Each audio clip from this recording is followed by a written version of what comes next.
తల్లి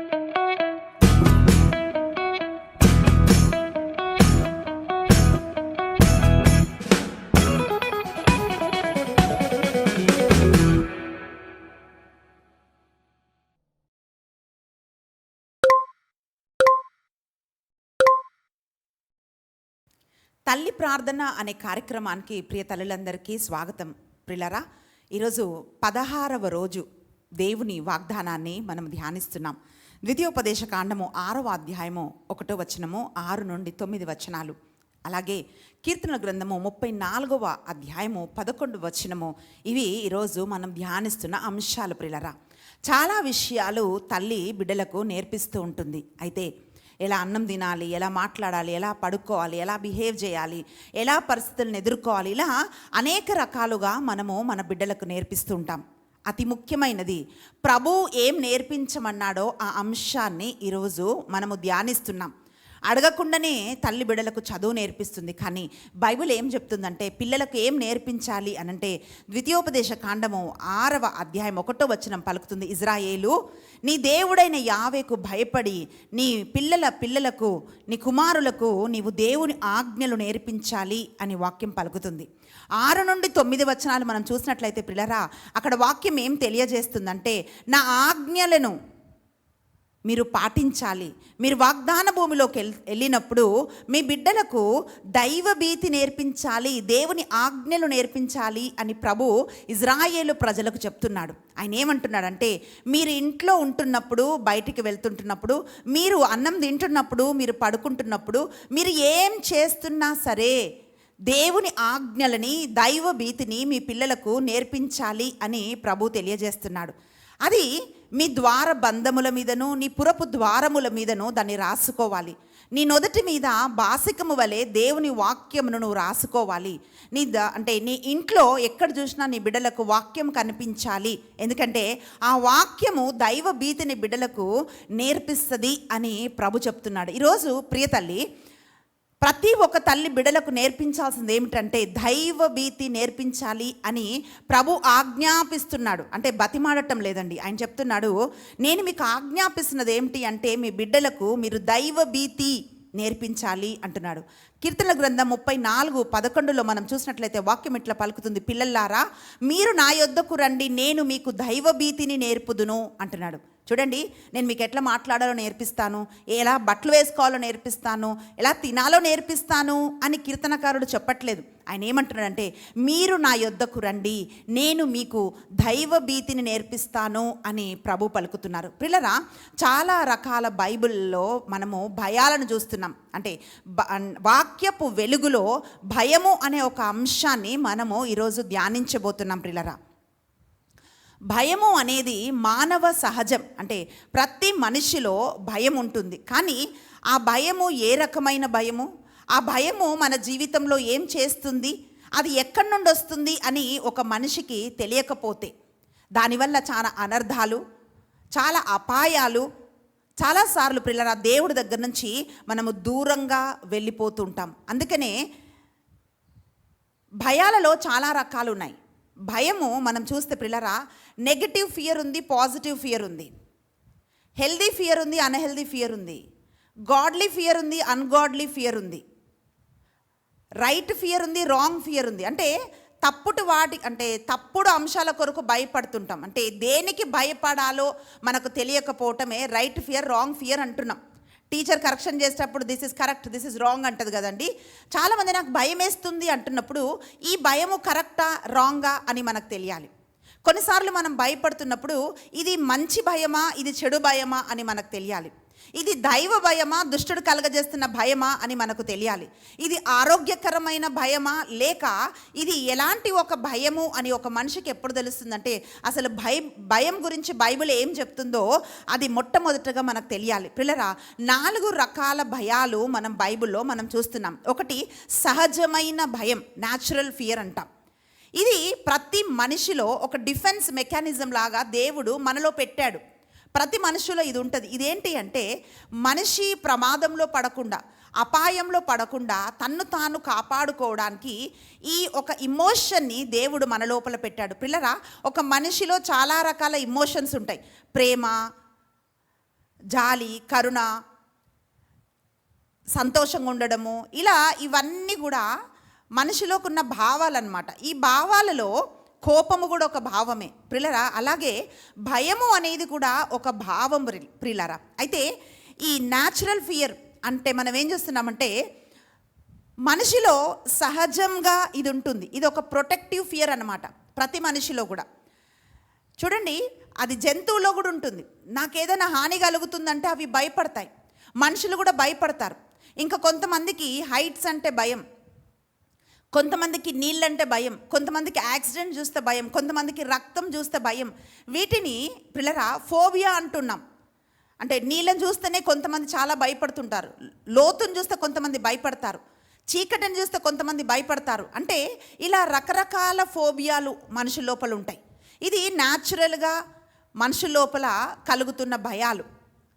రెండో భయం మనం చూసినట్లయితే ప్రిలరా, ఇది దురాత్మ చేత కలుగుతున్న భయం, డిమానిక్ ఫియర్ అని అంటున్నాం. 2 తిమోతి రాసిన లేఖ 1వ అధ్యాయం 7వ వచనంలో మనం చూసినట్లయితే వాక్యం పలుకుతోంది.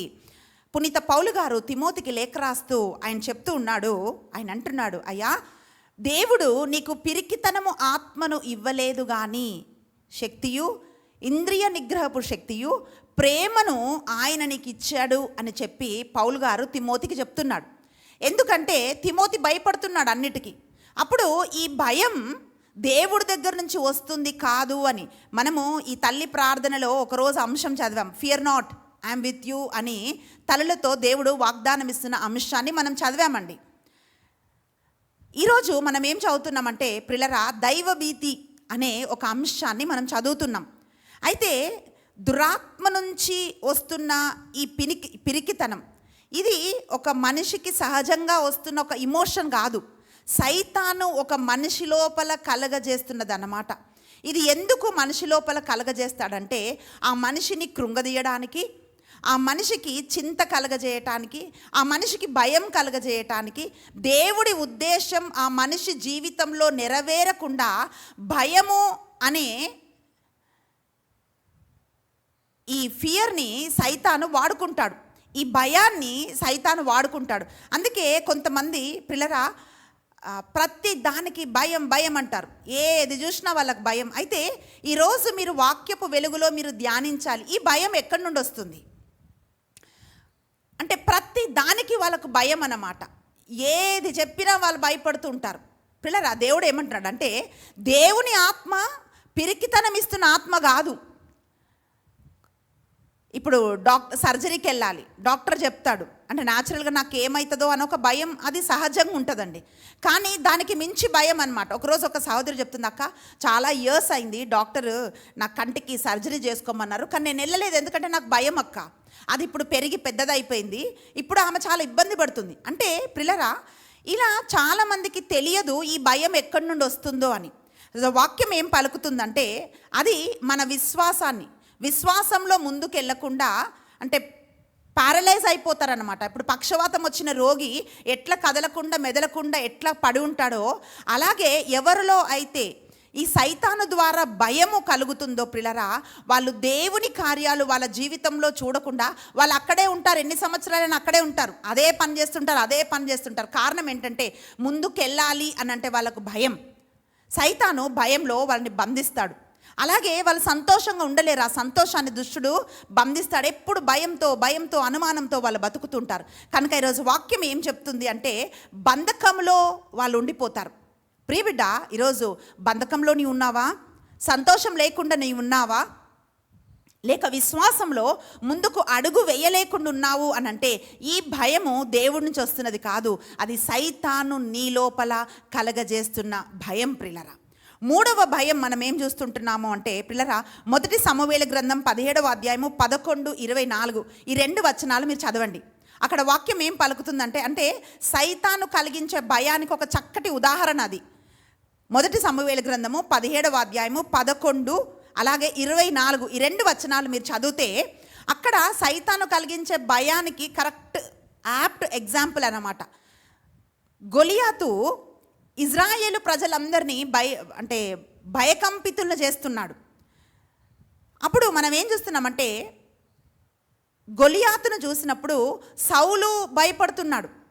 ఇజ్రాయేలు ప్రజలు వారికి బహుభీతి కలిగినది అని మనము వాక్యంలో చూస్తున్నాం. అంటే అది మామూలు ఒక భయం కాదండి. సౌలుని, ఇజ్రాయేలు ప్రజలని, సైనికులని ఒకవైపు చూస్తున్నాం. ఇంకొక వైపు దావీదును చూస్తే దావీదు దేవుని ఆత్మ కలిగిన వాడు. దావీదు గొలియాతును చూడట్లేదు. గొలియాతు మీలో ఎవరున్నారో నాతో యుద్ధం చేయడానికి రండి అని అందరినీ భయపెట్టిస్తుంటే ఆ భయాన్ని దావీదు చూడటం లేదు. దావీదు ఏం చేస్తున్నాడంటే, సున్నతి లేని ఫిలిస్తీయుడు ఏం చేస్తాడు, ఇజ్రాయేలు దేవుడిని నేను కలిగి ఉన్నాను కదా అని చెప్పి పిల్లరా దావీదు ముందుకెళ్ళాడు. కనుక గొలియాతును దావీదు ఓడించగలిగాడు. సౌలు, ఇజ్రాయేలు ప్రజలు, సైనికులు వాళ్ళందరూ దురాత్మ కలిగించు పిరికితనము, దురాత్మ కలిగించు భయము ద్వారా వాళ్ళు పట్టబడ్డారు. కనుక వాళ్ళు వీరులలాగా నిలబడలేకపోయారు. వాళ్ళు ఆ విజయంలో పాలు పొందలేకపోయారు. ప్రియబిడ్డ, ఈరోజు సైతాను నీ బిడ్డల కొరకు ఒక భయం నీ లోపల కలగజేస్తున్నాడేమో. కొంతమంది తల్లులకు ఎంత భయం అంటండి, ప్రతి దానికి బిడ్డల కోసం వాళ్ళు భయపడుతూ ఉంటారు. అయితే అటువంటి తల్లులందరితో దేవుడు మాట్లాడుతున్నాడు ఏంటంటే, సహజంగా మన బిడ్డలు బయటికి వెళ్ళినప్పుడు ఒక భయం, ఒక ఏమవుతుందో అని ఒక భయం న్యాచురల్గా ఉంటుంది అది తల్లిలో. కానీ అతిగా భయపడి, అతిగా అనుమానపడి ప్రతిదానికి వణికిపోతున్నావంటే అది ఎక్కడి నుండి ఆ భయం వస్తుందో మనం ఒక్కసారి ఆలోచించాలి. మొదటిది పిల్లరా, సహజంగా కలిగే భయం. రెండవది దురాత్మ కలిగించే ఒక భయం చూస్తున్నాం. మూడవదిగా మనుషులకు భయపడటం మనం చూస్తున్నాం. వాక్యం ఏం పలుకుతుందంటే, సామెతల గ్రంథం 29వ అధ్యాయము 25వ వచనం మనం చూసినట్లయితే వాక్యం పలుకుతుంది, మనుషులకు భయపడుట వలన ఉరి వచ్చును అని వాక్యం పలుకుతుంది. అంటే కొంతమంది ఏం చేస్తుంటారంటే మనుషులకు భయపడుతుంటారు. చాలామంది వాళ్ళ భయం ఏంటంటే దేవుడి భయం కాదు. మా అమ్మ చూస్తుందా, మా నాన్న చూస్తాడా, పక్క వాళ్ళు చూస్తారా, వాళ్ళు చూస్తారా, వీళ్ళేమనుకుంటారా అని చెప్పి వాళ్ళు భయపడుతూ ఉంటారు. ప్రియులరా, దేవుని వాక్యం ఏం పలుకుతుందంటే, మనుషులకు భయపడటం వలన నీకు ఉరి వచ్చును అని వాక్యం తెలియజేస్తుంది. అంటే మనుషుల ఒపీనియన్ ఏంటి, వాళ్ళు నా గురించి ఏమనుకుంటారు, వాళ్ళు ఏం మాట్లాడుకుంటున్నారు, వాళ్ళు ఏం చేస్తున్నారు అని ప్రతి నిమిషము మనుషులని ప్రీతిపరచాలని వాళ్ళు చూస్తూ ఉంటారనమాట. అందుకే వాక్యం పలుకుతోంది. మొదటి సమూయేలు గ్రంథము 13వ అధ్యాయము 8, 9 ఈ 2 వచనాలు మనం చూసినట్లయితే పిల్లరా, అక్కడ వాక్యం ఏం పలుకుతుందంటే, దేవుడు సమూయేలుతో చెప్పాడు, సమూయేలు నువ్వు వెళ్ళి సౌలుకు చెప్పు. అదేమిటి అంటే, ఫిలిస్తీన్లు యుద్ధానికి వచ్చినప్పుడు నువ్వు వేచి ఉండు, నీ వెళ్ళి దహన బలులు అర్పించినప్పుడు అప్పుడు ఫిలిస్తీన్లని సౌలు చేతికి నేను అప్పచెప్తానని చెప్పి సమూయేలు ప్రవక్త ద్వారా దేవుడు సౌలుతో మాట్లాడాడు. అయితే సౌలు పిల్లరా వెళ్ళి ఎదురు చూస్తూ ఉన్నాడు. ఒకవైపు శత్రువులందరూ దగ్గరికి సమీపిస్తున్నారు, ప్రజలందరూ భయపడుతున్నారు. ఇంకా సమూయేలు వచ్చేటట్టు లేడు, కనుక ఎప్పుడొస్తాడని మనుషులు తొందర పెడుతూ ఉంటున్నప్పుడు ఒక యాజకుడు చేయవలసిన పనిని సౌలు దహనబలి అర్పించినట్లుగా మనం చూస్తున్నాం. దహనబలి అర్పించి పూర్తి చేశాడో లేదో ప్రవక్త అయిన సమూయేలు అక్కడికి వచ్చి, నీవు ఎంత అవివేకపు పని నువ్వు చేశావు, దేవుడు ఇజ్రాయేలు రాజ్యం పైన స్థిరముగా నిన్ను రాజుగా పెట్టాలనుకుంటే నువ్వు దేవుని మాటకు అవిధేయత చూపించావు, మనుషులకు నువ్వు భయపడ్డావు గనుక ఈ సింహాసనము నీ నుండి తొలగించబడుతుంది, దేవుని మనసెరిగిన ఇంకొకడు ఇజ్రాయేలు ప్రజల మీద రాజుగా ఉంటాడు అని చెప్పి సమూయేలు ప్రవక్త సౌలుతో చెప్పటం మనం చూస్తున్నాం. ప్రియులరా, మనుషులకు భయపడి ఒకవేళ నేను ఇంకా ఆలస్యం చేస్తే ఈ మనుషులందరూ వెళ్ళిపోతారేమో అని చెప్పి సౌలు భయపడ్డాడు. కానీ మనుషులను చూసి భయపడిన ఆ పరిస్థితి తన సింహాసనమే కోల్పోయేటట్లు చేసింది. అందుకే వాక్యం ఏం చెప్తుందంటే పిల్లరా, మనుషులకు భయపడడానికి కాదు దేవుడు నిన్ను పిలిచింది. పౌలు గారు చెప్తున్నారు, నేను మనుషులను ప్రీతిపరచదలిచితినా నేను దేవుని ప్రీతిపరచలేను, నేను దేవుని ప్రీతిపరచదలిస్తే నేను మనుషులని ప్రీతిపరచలేను అని వాక్యం తెలియజేస్తోంది. ప్రియబిడ్డ, బైబిల్ గ్రంథంలో మనం చూస్తే యోహాను సువార్తలో చాలామంది యేసుప్రభు సువార్త ప్రకటిస్తున్నప్పుడు ఆ సువార్త సత్యమని వాళ్ళకి తెలుసు, కానీ ఎందుకు ఆ సువార్తను వాళ్ళు అంగీకరించలేకపోయారు అని అంటే, పరిసయ్యులు ఏమనుకుంటారో, ధర్మశాస్త్ర బోధకులు ఏమనుకుంటారో, నన్ను వెలివేస్తారేమో, నా గురించి మనుషులు ఏమనుకుంటారో అని యేసు ప్రభుని స్వరక్షకునిగా వాళ్ళు అంగీకరించలేకపోయారు కనుక రక్షణను వాళ్ళు కోల్పోయినట్లుగా మనం చూస్తున్నాం. ప్రియబిడ్డ, ఈరోజు మనుషుల అభిప్రాయాల కొరకు నువ్వు భయపడుతున్నావా? నా పిల్లల కోసం వాళ్ళేమనుకుంటారో, నా కోసం వీళ్ళేమనుకుంటారో అని చాలామంది వేరే వాళ్ళ ఒపీనియన్స్కి చాలా విలువిస్తారు. కానీ నా దేవుడు ఏమనుకుంటాడో అనే ఆలోచన ఉండదు వాళ్ళకు. మనుషులు ఏమనుకుంటారో అనే ఆలోచన ఉంటుంది. ప్రియబిడ్డ, అందుకే ఏం చెప్తుందంటే ఈ భయం ఒక ఉరి తీసుకొని వస్తుంది. ఈ భయం ద్వారా దేవుని ఆశీర్వాదాలు మనము పొందుకోలేము అని తెలియజేస్తూ ఉంది. ప్రియులరా, రైట్ ఫియర్, రాంగ్ ఫియర్ ఏంటి అని మనం చూస్తున్నాం. ఇది మనకు అర్థం కావాలి. అంటే దేనికి మనం భయపడాలి, దేనికి మనము భయపడకూడదు అంటే దైవ భీతి. 4వది, ఈ దైవ భీతి మనకు ఉండాలి. ప్రియులరా, దేవుని అందు భయభక్తులే జ్ఞానమునకు మూలము అని వాక్యం తెలియజేస్తూ ఉంది. మొదటిగా దేవుడు ఒకవేళ అంటే కొంతమంది దేవుడికి భయపడతారు. దేవుడు అంటే నాకు చాలా భయం అంటారు. ఆ భయం ఏంటంటే దేవుడు నాకేమైనా నేను ప్రార్థన చేసింది నాకు చేయడేమో, లేక దేవుడు నన్ను శిక్షిస్తాడేమో అనే భయముతో దేవుణ్ణి వెంబడించడం కాదు. మనం బైబిల్ గ్రంథంలో మనం చూస్తే ఆదికాండము 39:9 వాక్యం ఏం పలుకుతుందంటే, యోసేపు దైవభీతి కలిగిన వాడుగా ఉన్నాడు. యోసేపు భయం ఏంటో తెలుసా? నా దేవునికి విరోధంగా నేను ఎట్లా పాపం చేయాలి అంటే ప్రేమతో దేవుణ్ణి నేనేమైనా గాయపరుస్తానేమో, దేవునికి ఇష్టం లేనిది నేనేమైనా చేస్తానేమో అని యోసేపు అనుకుంటున్నాడు. ఇక్కడ ఒక రాంగ్ ఫియర్ ఏంటి అంటే, ఒక తప్పుడు భయం ఏంటి అంటే, దేవుడు నాకేమైనా చేస్తాడేమో, నన్నేమైనా శిక్షిస్తాడేమో అని చెప్పి మనుషులు భయపడ్డం. ఇక్కడ యోసేపు ఏం చేస్తున్నాడంటే, నేను దేవుడికి నచ్చనిది ఏమైనా చేస్తానేమో అని యోసేపు అనుకుంటున్నాడు. రెండవది ఏంటో తెలుసా పిల్లరా? రిలీజియస్ ఫియర్ అంటుంటాం. అంటే దేవుడు కోపం కలిగిన వాడు, దేవుడు శిక్షిస్తాడు అని, దేవుడు శిక్షిస్తాడు అనే ఒక భయం అన్నమాట. కానీ ఇంకొక వైపు దేవుని ఆత్మచేత మనం నింపబడితే వాక్యం పలుకుతుంది. ఎఫెసీయులకు రాసిన లేఖ 4:30 పరిశుద్ధాత్మను మీరు దుఃఖపరచకుడి అంటున్నాడు. అంటే నేను ఇలాంటి ఒక తప్పు చేస్తే నా దేవుడికి లేక నాలో ఉన్న ఆత్మకి నేను దుఃఖం కలగజేస్తాను కనుక నేను ఇట్లా చేయొద్దు అనేది ఒక సరి అయిన భయం. మీరు గమనించాలండి, దీని వ్యత్యాసం తెలుసుకోవాలి. అంటే దేవుడు నన్ను శిక్షిస్తాడేమో అనే ఒక భయం కంటే కూడా నేను ఇలాంటి తప్పు చేస్తే నా దేవుడికి నేను దుఃఖం కలగజేస్తాను, నేను సాక్ష్యాన్ని కోల్పోతాను, దేవుడి నామానికి నేను దూషణ తీసుకొస్తాను అనే ఒక ఆలోచన ఉండాలండి. ప్రియులరా, ఈ ఆలోచన లేకుండా మనిషి ఉంటున్నప్పుడు మనిషి కాంప్రమైజ్ అయిపోతుంటాడు అన్నిటికీ.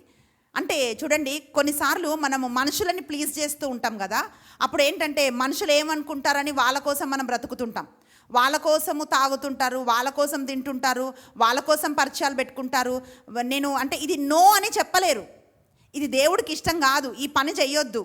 అయినా సరే మనుషులని ప్లీజ్ చేయడానికి వాళ్ళు తప్పు చెప్పినా సరే వీళ్ళు చేస్తారు. కారణం ఏంటంటే వాళ్ళు మనుషులకు భయపడతారు. ఒకవేళ నేను ఇది చేయలేకపోతే ఈ మనిషి నన్ను వదిలేస్తాడేమో, లేక వీళ్ళు నన్ను గురించి ఏమని అనుకుంటారేమో, నేను క్రిస్టియన్ అనుకుంటారేమో అని దేవుణ్ణి దాచిపెట్టడానికి కూడా మనుషులతో కాంప్రమైజ్ అయిపోయి వాళ్ళు చేస్తుంటారు. పిల్లరా, కాంప్రమైజ్ దేవుని ఆత్మను కోల్పోయేలాగా చేస్తుంది.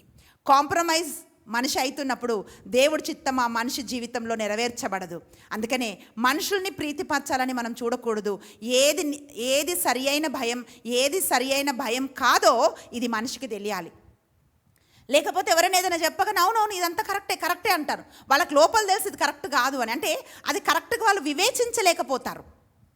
దైవ భయం ఉన్నప్పుడు మనము సరిగ్గా దాన్ని వివేచిస్తాం. ప్రియులరా, కొంతమంది వాక్యం చదువుతుంటే నేను ఇంత చదవాలి, ఇది చదవకపోతే దేవుడు నన్ను శిక్షిస్తాడు, లేకపోతే నేను ఇలా చేయకపోతే దేవుడు నన్ను శిక్షిస్తాడు అని అనుకుంటారు. అంటే నువ్వు వాక్యము చదివి వాక్యం తెలిసినంత మాత్రాన కాదు ప్రియులరా, దేవుడు నీకు తెలియాలి.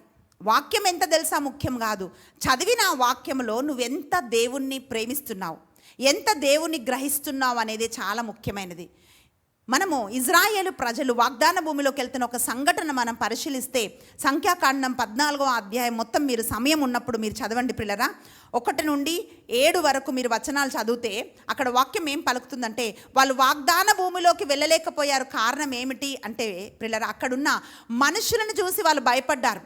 దేవుని వాగ్దానాన్ని వాళ్ళు చూడలేదు.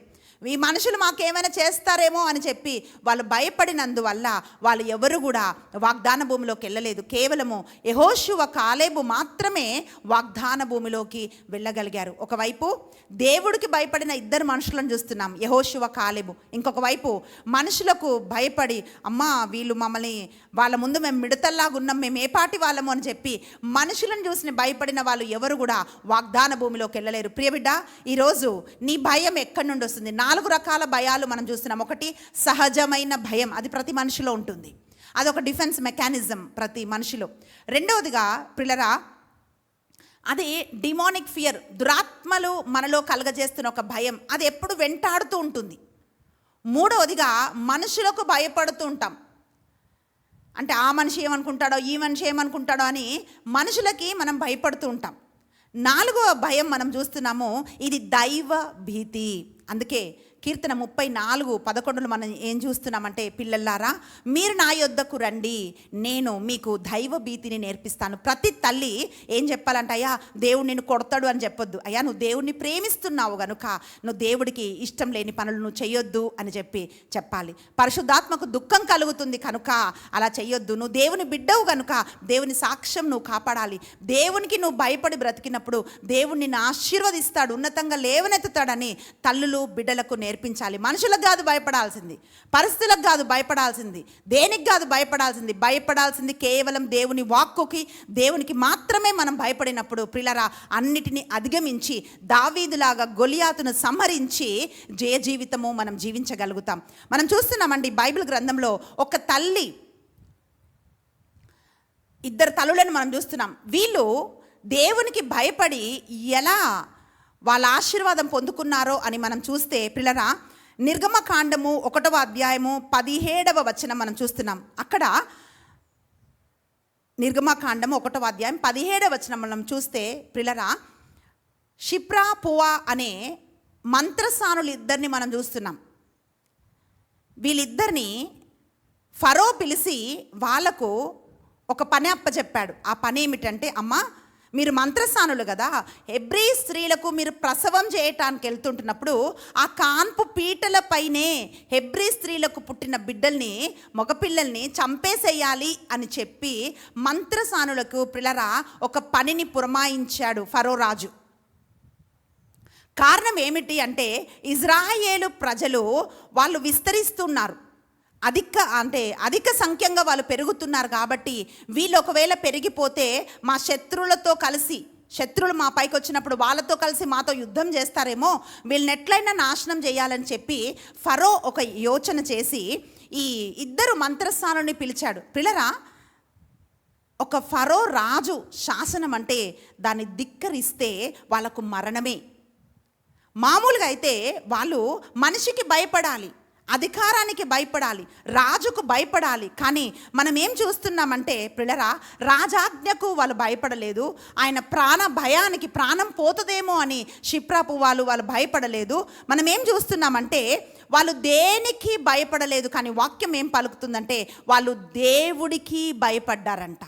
దేవుడికి భయపడి ఆ హెబ్రీ స్త్రీలు వీళ్ళను పిలిచినప్పుడు కాన్పుకి ఆ బిడ్డల్ని చంపలేదంట.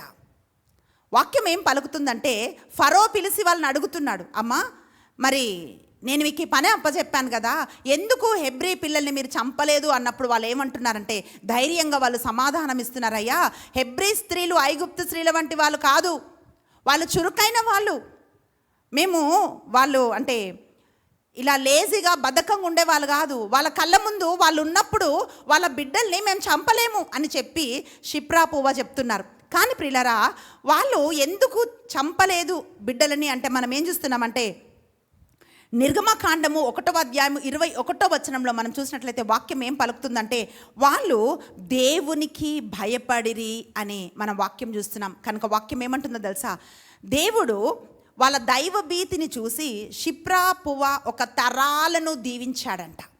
అంటే ఇద్దరు స్త్రీలు దేవుడికి భయపడినందువల్ల ప్రిలరా, వాళ్ళు చనిపోతే మేము చనిపోతామేమో, అయితే అవనిలే, కానీ దేవుడికి విరోధంగా మేము చేయమని ఆ స్త్రీలు నిలబడ్డారు కనుక దేవుడు వాళ్ళని దీవించాడు, వాళ్ళ సంతతిని దీవించాడు, వాళ్ళ తరాలని దేవుడు దీవించాడు అని వాక్యం పలుకుతుంది. అంటే తరాల వరకు ఆశీర్వాదకరంగా షిప్రా పువ్వాలు నిలబడ్డం మనం చూస్తున్నాం. అంత మాత్రమే కాదు ప్రిలరా, ఇజ్రాయేలు ప్రజల్ని నడిపించి ఒక విమోచకుడైన మోషేను కాపాడింది షిప్రా పువ్వాలే. వాళ్ళు ధైర్యంగా నిలబడ్డారు కనుక ఇజ్రాయేలు ప్రజల విమోచకుడిని వాళ్ళు రక్షించారు. ఇద్దరు తల్లులు దైవ భీతి ఉన్నందువలన వాళ్ళని కాపాడుకుంటూ వాళ్ళ తరాలను కాపాడుతూ ప్రిలరా ఆ జాతినే వాళ్ళు కాపాడారు, ఆ నేషన్నే వాళ్ళు కాపాడారు అని మనం చూస్తున్నాం. ప్రియ తల్లి, ఈరోజు నువ్వు దేవునికి భయపడే ఒక తల్లివైతే, మనుషులకు కాదు దేవునికి నువ్వు భయపడి దేవుని మార్గంలో నువ్వు నడుస్తుంటే షిప్రా పువ్వాల జీవితంలో చేసిన అదే కార్యం దేవుడు మన జీవితంలో కూడా ఆయన నిశ్చయంగా చేస్తాడు. ఎందుకంటే వాగ్దానాలలో ఒకరికొకరికి ఇంకొకలాగా ఉండవు. ఎందుకంటే ఆయన పక్షపాతం లేనివాడు, ఇచ్చిన మాట తప్పే దేవుడు కాదు మన దేవుడు ప్రిలరా. కనుక ప్రతి తల్లి ఈరోజు ఎట్లుండాలంటే షిప్రా పువ్వాలాగా వాళ్ళు ఉండాలి. ప్రిలరా, ఇంక ఎవరెవరు దేవునికి భయపడ్డారంటే ఆ వచనాలు అన్నీ చదువుతూ మనకు సమయం లేదు కనుక జస్ట్ మీరు ఆ వచనాలు రాసుకొని మీరు దాన్ని చదవండి, ధ్యానించండి. వాక్యం పలుకుతా ఉంది. ఆదికాండము 22వ అధ్యాయము 12వ వచనంలో దేవుడు అబ్రహాంతో ఏం చెప్తున్నాడంటే, అయ్యా నీవు నాకు భయపడి నీవు ప్రేమించిన ఏకైక కుమారుణ్ణి సైతం నాకు బలిగా అర్పించటానికి నువ్వు వెనుదీయలేదు గనుక అని దేవుడు అబ్రహాంతో మాట్లాడుతున్నాడు. అంటే అబ్రహాము దేవునికి భయపడ్డాడు. స్వయంగా దేవుడే అబ్రహాంతో చెప్తున్నా, అయ్యా నువ్వు నాకు భయపడి నీ కుమారుణ్ణి కూడా ఇవ్వడానికి వెనుదీయలేదు కదా అని చెప్పి దేవుడు అబ్రహాముతో మాట్లాడుతున్నాడు.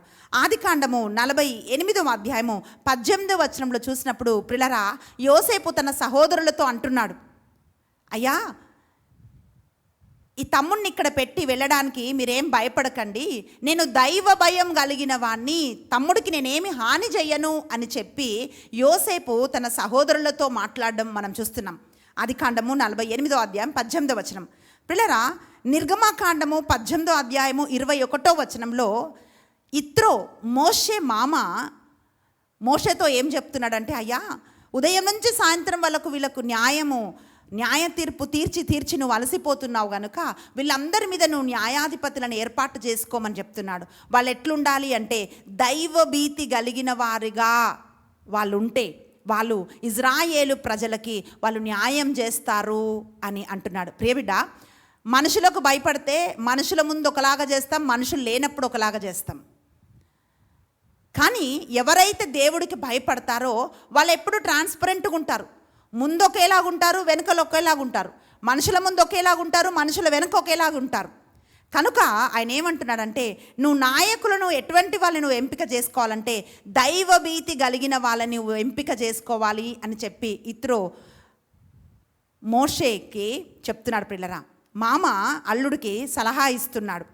ఆదికాండము 31వ అధ్యాయము 42వ వచనంలో మనం చూస్తే వాక్యం ఏమంటుందంటే, యాకోబు తన మామ అయిన లాబానుతో మాట్లాడుతున్నాడు, అయ్యా నేను ఇన్ని సంవత్సరాలు నీకు ఊడిగం చేశాను కదా, నువ్వు ఎన్నిసార్లు నా జీతం మార్చావు, అయితే దేవుడు ఈరోజు దీవించి నన్ను పంపిస్తుంటే, దేవుడు నిన్ను దర్శించకపోతే, ఆయన ఒక మాట చెప్తున్నాడు తన మామతో, ఇస్సాకు భయపడిన దేవుడు నిన్ను దర్శించకపోతే ఈరోజు నీవు నాకు హాని చేసేవాడివే కదా, కానీ ఇస్సాకు భయపడిన దేవుడు అంటే తన తండ్రి భయపడిన దేవుడు. మీరు చూడండి ఆయన ఏం మాట్లాడుతున్నాడంటే, మా నాన్న మనుషులకు భయపడలేదు, మా నాన్న దేవుడికి భయపడ్డాడు, దేవుడికి భయపడ్డాడు కనుకనే ఆ దేవుడు నీతో మాట్లాడాడు అని చెప్పి ఆయన అంటున్నాడు. ప్రిలరా, యాకోబు ఏం గమనించాడంటే తన తండ్రి ఎవరికి భయపడుతున్నాడో గమనించాడు. కనుక ఈరోజు ప్రిలరా, ప్రియ తల్లి, మీ బిడ్డలు గమనించాలి, నువ్వెవరికి భయపడతావు. నువ్వు మనుషులకు భయపడతావా, లేక కొంతమందికి దయ్యాలంటే భయం, మంత్రాలంటే భయం, జ్వరాలంటే భయం, అనారోగ్యం అంటే భయం, అదంటే భయం, ఇదంటే భయం, రకరకాల భయాలు. కానీ నువ్వు దేవుడికి భయపడుతున్నావా అని మన బిడ్డలు దాన్ని గమనిస్తూ ఉంటారు. భక్తులందరి జీవితంలో మనం చూసినట్లయితే మొట్టమొదటిగా వాళ్ళు దేవుడికి భయపడ్డారు కనుకనే దేవుని ఉద్దేశాలు, దేవుని కార్యాలు వారి ద్వారా నెరవేర్చబడ్డాయి ప్రియ తల్లి. కనుక షిప్రా పువ్వాలాగా మనం ఉండాలి. ఆ దైవభీతి మన బిడ్డలకు మనం నేర్పించాలి. వాక్యం ఏం పలుకుతుందంటే చాలా ఆశీర్వాదాలు ఉన్నాయండి దైవభీతి వల్ల, కానీ 5 ఆశీర్వాదాలు మాత్రమే మనం ఈరోజు ధ్యానిస్తున్నాం. మొట్టమొదటిగా సామెతల గ్రంథము 9వ అధ్యాయము 10వ వచనం ఏం చెప్తుందంటే, దేవుని పట్ల భయభక్తులు చూపుట విజ్ఞానమునకు మొదటి మెట్టు, పవిత్రుడైన దేవుణ్ణి తెలుసుకొనుట ఏ వివేకము అంటుంది. జ్ఞానం రావాలి మన బిడ్డలు అంటే అన్నిటిని ఎదుర్కోవాలి అని ఏ తల్లైనా అనుకుంటే మన బిడ్డలకు ఫస్ట్ ఏం నేర్పించాలి తెలుసా? నువ్వు దేనికి భయపడొద్దు, ఫస్ట్ దేవుడికి భయపడాలి అని మన బిడ్డలకు మనం నేర్పించాలి. రెండవదిగా మనం చూస్తున్నాం ప్రియులారా, సామెతల గ్రంథము 10వ అధ్యాయము 27వ వచనంలో మనం చూస్తే, దైవభీతి దీర్ఘాయుష్యును అనుగ్రహిస్తుంది అని వాక్యం తెలియజేస్తుంది. ద్వితీయోపదేశ ఖండం 6 మనం ఆరంభంలో చదివిన వచనంలో కూడా వాక్యం అదే చెప్తుంది. నీ బిడ్డలకు దీర్ఘాయుష్యు ఉండాలంటే, నీకు దీర్ఘాయుష్యు ఉండాలంటే నువ్వు కలిగి ఉండాల్సింది ఏంటంటే దైవభీతి కలిగి ఉండాలి అని వాక్యం పలుకుతుంది. దైవభీతి మనకు దీర్ఘాయుష్యును అనుగ్రహిస్తుంది ప్రియులారా. సామెత గ్రంథం 14వ అధ్యాయం 26వ వచనం మనం చూసినట్లయితే వాక్యం ఏం పలుకుతుందంటే, దేవుని యందు భయభక్తులు కలిగి ఉండుట గొప్ప ధైర్యమును కలగజేస్తుంది, అట్టి వారి పిల్లలకు ఆశ్రయ స్థానము కలదు అని మనం వాక్యంలో మనం చూస్తున్నాం. పిల్లరా, ఎవరైతే దేవునిలో ఉంటారో వాళ్ళకి డబ్బు కాదు ధైర్యం, బయట నుంచి మనుషులు చేసే సహాయం కాదు ధైర్యం, లేక ఎవరో ఒక మనిషి నేనున్నానని చెప్తే కాదు ధైర్యం. పిల్లరా, వాళ్ళకి ఎక్కడి నుండి ధైర్యం వస్తుందంటే వాళ్ళు దేవుని యందు కలిగి ఉన్న భయభక్తులే వాళ్ళకు ధైర్యాన్ని పుట్టిస్తాయంట. ఒక మనిషికి నేను ఉన్నా కదా అంటే వాళ్ళ లోపల ధైర్యం పుట్టదు. ఎందుకంటే లేనిది ఎక్కడి నుండి వస్తుంది? వాక్యం ఏమంటుందంటే, ఒక మనిషికి ధైర్యం కావాలంటే ఆ ధైర్యం ఎక్కడి నుండి వస్తుందంటే దైవ భీతి కలిగి, దేవుని భయం కలిగిన ఏ మనిషిలో అయినా ధైర్యం ఉంటుంది. వాళ్ళ ధైర్యం ఏంటంటే, నా దేవుడు నాతో ఉన్నాడు, నా దేవుడు నన్ను విడిచిపెట్టాడు, నా దేవుడు నన్ను నడిపిస్తాడు, నా బిడ్డల్ని విడిపిస్తాడు. ఇదే ధైర్యం ప్రియులరా. అందుకే వాక్యం ఏం పలుకుతుందంటే, దేవుని పట్ల భయభక్తులు కలవారికి చీకు చింత లేదు, అతని సంతతికి కూడా ప్రభువే రక్షించును, అట్టి వారి పిల్లలకు ఆశ్రయ స్థానము కలదంట. ఆశ్రయ స్థానం, ఈ మాట మనం బైబిల్లో చూస్తే ఆశ్రయపురం అని చూస్తున్నామండి. ఏదైనా ఆపద కలిగినప్పుడు మనుషులు ఆ పట్టణాల్లోకి పరిగెత్తుకొని వెళ్తే అక్కడికి వచ్చి ఎవరు వాళ్ళని ముట్టకూడదంట. ప్రభు ఏమంటున్నాడంటే, నేనే మీకు ఆశ్రయపురముగా ఉంటాను, నేనే మిమ్మల్ని సంరక్షిస్తాను అని ప్రభు చెప్తున్నాడు. ఎవరినంటే ఎవరైతే దైవ భీతి కలిగి ఉంటారో. 4వదిగా మనం చూస్తే పిల్లరా, సామెతల గ్రంథము 19వ అధ్యాయము 23వ వచనం ఇట్లా పలుకుతుంది, దైవభీతి గల నరునికి జీవనము అబ్బును, అతడు శాంతి సౌఖ్యములతో ఉండును, కీడుల నుండి వైదొలగును అంటుంది. దైవభీతి ఉంటే మనకు దీర్ఘాయుష్యు ఉంటుంది. వాక్యం ఏమంటుందంటే శాంతి సౌఖ్యములతో ఉంటామంట. శాంతి సౌఖ్యములతో ఉండి ఏ అపాయములో మన పాదాలు చిక్కకుండా దేవుడు అన్ని అపాయాల్లోంచి, అన్ని కీడుల్లోంచి మనను విడిపిస్తాడని ప్రభు వాగ్దానం ఇస్తున్నాడు. పిల్లరా, చివరిగా మనం చూస్తే కీర్తనల గ్రంథము 103వ అధ్యాయము 17వ వచనం ఆయన అంటున్నాడు, ఇదిగో ప్రభు పట్ల భయభక్తులు చూపు వారి ఎడల ఆయన కృప తరతరములుండును, ఆయన పిల్లలకు కృప చూపును అని మనం చదువుతున్నాం. నేను ఏలూరుకి సేవ చేయడానికి వచ్చినప్పుడు, ప్రభువా మరి నా బిడ్డలను వదిలిపెట్టి నేను అంతంత దూరం వెళ్ళి నేను సేవ చేయాలంటే ఎట్లా ప్రభువా అని చెప్పి నేను ప్రార్థన చేస్తున్నప్పుడు కీర్తన 103:17 వచనము దేవుడు నాకు వాగ్దానం ఇచ్చాడు. ఆయన చెప్పాడు, ఇదిగో నువ్వా నీ బిడ్డల్ని కాపాడేది, నేను నీ పిల్లలకు నేను కృప చూపుతానని దేవుడు వాగ్దానం ఇచ్చినప్పుడు ఆ వాగ్దానం నాకు ధైర్యం కలగజేసింది. ప్రియ తల్లి, ఈరోజు నువ్వు భయపడుతున్నావేమో బిడ్డలు దూరంగా ఉన్నారని, భయపడుతున్నావేమో పరిస్థితులను చూసి, భయపడుతున్నావేమో నీకు సహాయం చేసే వాళ్ళు ఎవరు లేరు అని, రకరకాల భయాలు నేను చుట్టుముట్టి ఉన్నాయేమో. నా బిడ్డలకు ఎట్లా పెళ్లి చేయాలి, ఎలా చదివించాలి, వాళ్ళకు ఉద్యోగం వస్తుందా, వాళ్ళు బాగవుతారా, వాళ్ళు విడుదల పొందుకుంటారా, ఏం చేయాలి అని చెప్పి రకరకాల భయాలు నేను పట్టి పీడిస్తున్నాయేమో. కానీ వాక్యం ఏం చెప్తుందంటే దేవుని యందు భయభక్తులు గల వారిన పిల్లలకి ఆశ్రయ స్థానము కలదంట. ఆయన పిల్లల పిల్లలకి ఆయన కృప చూపుతాడంట. నిన్ను, నీ పిల్లల్ని మాత్రమే కాదు, ఆ పిల్లల్ని కూడా దేవుడు జ్ఞాపకం చేసుకుంటాడని ఆయన వాగ్దానం ఇస్తున్నాడు. కనుక దేనికి భయపడుతున్నామో మనం గుర్తించాలి. నువ్వు ఎంపిక చేసుకునే భయమే నీ జీవితాన్ని నడిపిస్తుంది, ఉద్దేశాన్ని నెరవేరుస్తుంది. నువ్వు ఎక్కడికి వెళ్ళాలో అదే నడిపిస్తుంది. అది సహజమైన భయం అయితే నిన్ను చిన్న చిన్న ప్రమాదాల్లోంచి నిన్ను సంరక్షిస్తుంది ప్రియబిడ్డ. అది ఒకవేళ దురాత్మల చేత కలిగించే భయం అయితే నీ విశ్వాసాన్ని అది నాశనం చేస్తుంది, నీ జీవితాన్ని అది పాడు చేస్తుంది. దేవుని ఉద్దేశం నీ జీవితంలో నెరవేర్చబడదు. ఒకవేళ మనిషికి నువ్వు భయపడే ఒక వ్యక్తి ఉంటే అది నీకు ఉరిగా మారుతుంది. దేవుని చిత్తంను నేను కోల్పోతావు, దేవుని చిత్తంలోంచి నువ్వు పడిపోతావు, దేవుడికి నువ్వు దూరంగా వెళ్ళిపోతావు. కానీ దైవ భీతి నీకుంటే ఆ దైవ భీతి అనేకమైన ఆశీర్వాదాలు ఇచ్చి తరతరములకు ఆశీర్వాదకరంగా దేవుడు నిన్ను, నీ బిడ్డలను ఉంచుతాడు. ఈరోజు మనం అడుగుదాం, ప్రభువా, షిప్రా పువ్వాలు ఎలాగైతే దైవభీతి కలిగి నీ కోసం నిలబడ్డారు ప్రభువా, నన్ను కూడా అట్లా దీవించని ప్రతి తల్లి ప్రార్థన చేసినప్పుడు తరాలకు దీవెనకరంగా నువ్వు మారిపోతావు. ప్రియ తల్లి, కళ్ళు మూసుకుందాం, మనం ప్రార్థన చేద్దాం. స్తోత్రం నాయన పరిశుద్ధాత్ముడా, నా తండ్రి నీకే వందనాలయ్యా. అయ్యా, ఈ సమయంలో నా తండ్రి ప్రార్థిస్తున్న ప్రతి ఒక్క తల్లిని మీకు అర్పిస్తూ ప్రార్థిస్తున్నాం నాయన. ఏ భయము చేత పట్టబడున్నారో తెలియదు నా తండ్రి, కానీ ఈరోజు నీ వాక్కు నీ బిడ్డలని విడుదల చేయునుగాక. ఆత్మ పిరికితనము ఇవ్వదు అని నీ వాక్యం పలుకుతుంది ప్రభా. అది ధైర్యం ఇస్తుందయ్యా. వాక్యం తెలియజేస్తుంది నాయన. అయ్యా, దేవుని యందు భయభక్తులు ధైర్యమును పుట్టిస్తాయి అంటుంది ప్రభువా. అట్టి ధైర్యముని బిడ్డలకు కలుగునుగాక. అయ్యా, ఇదిగో తరాలకు దీవెనకరంగా నీ బిడ్డలు ఉందురుగాక. మా బిడ్డలకు మేము దైవభీతిని నేర్పించదుముగాక. దైవభీతి వల్ల వస్తున్న అన్ని ఆశీర్వాదాలు నేను మా బిడ్డలు పొందుకుందుముగాక అని ప్రార్థించండి. స్తోత్రము నాయన. పరిశుద్ధాత్ముడా, మా బిడ్డల్ని మీకు అర్పిస్తున్నాం నాయన. మా భయములెల్లా మీకు అర్పిస్తున్నాం నాయన. వాటన్నిటి నుంచి విడుదల చేసి మమ్మల్ని నడిపించమని యేసు క్రీస్తు బలమైన నామమున ప్రార్థించి అడిగి వేడుకుంటున్నాం తండ్రి, ఆమేన్. ప్రియులారా, దేనికి మీరు భయపడాల్సిన అవసరం లేదు. వాక్యం అంటుంది సామెత గ్రంథం 14:26లో, దేవుని యందు భయభక్తులు బహుధైర్యము పుట్టించును, అట్టి వారి పిల్లలకు ఆశ్రయస్థానం కలదు. దేవుడే మనకు ఆశ్రయము, సంరక్షణ. ఆయనే మన బిడ్డల్ని దీవించువాడు. కనుక దేనికి వెరవనక్కరలేదు. ప్రియులారా, ఈ తల్లి ప్రార్థన మీకు దీవెనకరంగా ఉంటే లైక్ చేయండి, కమెంట్ చేయండి, దయచేసి అందరికీ మీరు షేర్ చేయండి. ఒక్క తల్లి దేవునిలోకి నడిపించబడితే ఆ ఆశీర్వాదం మీరు మీ బిడ్డలు పొందుకుంటారు. దేవుడు మిమ్మల్ని ప్రేమిస్తూ ఉన్నాడు. God bless you.